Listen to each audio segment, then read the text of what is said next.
sharing, respect of human persons, service, sacrifice, and surrenders, and so on. Fourthly, the community is the social structure through which the believers continue to participate in the experience of the original encounter with the divine. So the believing community needs these symbolic elements to articulate its faith, just as one needs language in order to develop and communicate one's thoughts and emotions. Through the four functions, the spiritual and religious community gets integrated with the social fabric of the life. As spirituality evolves into a concrete religion, believers get incorporated to certain social structures and attuned to definitive cultural expressions. The language of creed develops a concrete conceptual framework which tends to be normative in articulating the faith experience. For Christianity, the concept of God, the concept of Trinity, for example.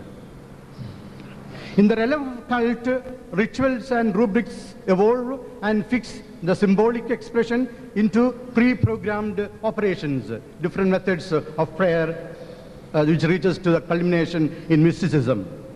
The interpretation of ethical norms is weighed down under legal prescriptions. We have in Catholic Church the Code of Canon Law, or we have the Sharia of the Muslims, or the Manusmriti of Hinduism. Finally, fellowship in the religious community is controlled by set patterns of governing offices. This is an inevitable sociological evolution. Inevitable because religion is, spirituality is development within socio-cultural modes of life's self-creation. In this process, extrinsic elements infiltrate into the sacred landscape of religion.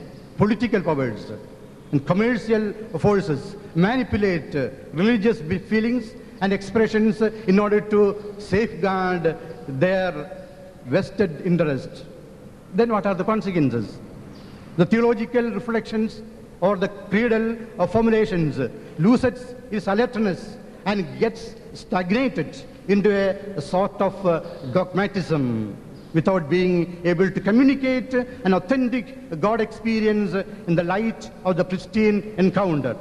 This dogmatism later turns to fundamentalism and fanaticism, which is widely spreading in the world religions today. The cultic expressions are devoid of the healing power of symbols when they end up in sterile ritualism, which will turn to superstitious and irrelevant rituals. An interpretation of ethical or moral norms does not promote responsible freedom, but adheres blindly to legalism, where religion becomes meaningless in day-to-day life. And finally, the social structures of community life get so much politicized that succumb to an oppressive structuralism and later becomes sectarianism and exclusivism, disrespecting other religions and other creeds. With these negative developments, religion, which has to be authentic expression of spirituality, gets estranged from spirituality. The divine loses its transparency and becomes opaque in all four areas of religious expression: the creedal, the cultic, the ethical, and social. This tension is in fact one of the basic dynamics of the historical evolution of all the religions: the classical Brahmanism, the royal Judaism, the politicized Buddhism, the imperial Christianity, and expansionistic Islam are the phenomena in which this dichotomy took place in various epochs in the history. Hence, religions has to reorient continuously to its pristine purity and should become a liberative, transforming dynamics of human persons and of a global humanism. Now, the time is up. I will be just explaining the concept of God in Bible and Christianity. God of Bible is creator, the creator of heaven and earth, and all the books of the Bible. Catholics accept the 73 books, and other Protestant churches accept 66 books. All these books, the predominant concept of God, God as creator. God as creator and sustainer. And God is almighty, and God is as well as compassionate, kind, merciful God. At the same time, this creator becomes the liberator. He intervenes in the history of mankind. He saves people. For example, when the people of Israelites were in slavery in Egypt, God took initiative to save them from the bondage of slavery, and God liberated them and gave them the promised land through the leadership of Moses. So God of Bible and Christianity is a God creator, the sustainer. At the same time, he is a liberator, and continuously he intervenes in the problems of mankind. So we succumb to God, supplicate to God, we encounter God with deep and spiritual experience. Later, in the New Testament time, or the time of Christianity, this God sends his Son, Jesus Christ, as Savior, to redeem mankind from all the sins and consequences of sin, the death, the suffering, and the pain. And Jesus Christ, the Word of God, took flesh, and he is Emmanuel, God with us. This is one of the concepts of Christian religion.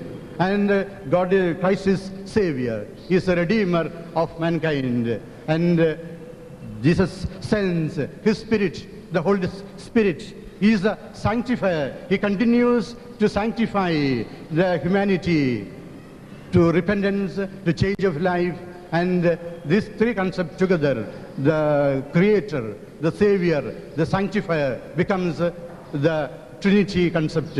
God the Father, God the Son, and God the Holy Spirit. So we experience the presence of one God who is triune, and encounter this God continuously, and expressed through prayer and adoration and worship, and we accept the revelation of God which we received through the Bible for a better life, serving others, giving help to others, continuously sharing with others, to lead a more authentic, ethical, moral life, and we extend our service to the whole humanity. This is in summary, the concept of God: God Creator, God the Liberator, God the Savior, God the Sanctifier. Thank you. Thank you, Father Payapalli. I am told that there are a lot of people waiting outside who are not getting accommodation. I would say as much as we can accommodate, we'll try to accommodate in the auditorium. Yes. Thank you. That's very kind. I would request the youngsters to be bold enough to give place to the elders who are standing to sit down. And the brothers, they can sit behind on the stage too.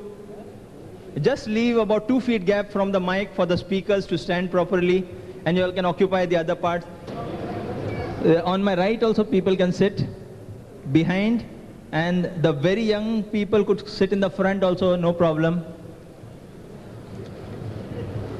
And those who are waiting outside are requested to kindly come in and occupy the empty spaces, and kindly let the elder ladies and elder brothers to have a seat. Thank you.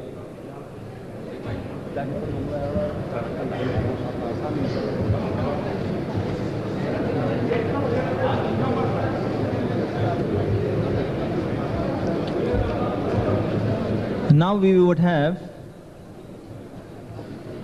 the session continue. After the presentation of Dr. Zakir Naik, we would have again Swami Golokananda speak, then Father Payapalli, and again Dr. Zakir Naik. That would be the clarification or the rebuttal session, after which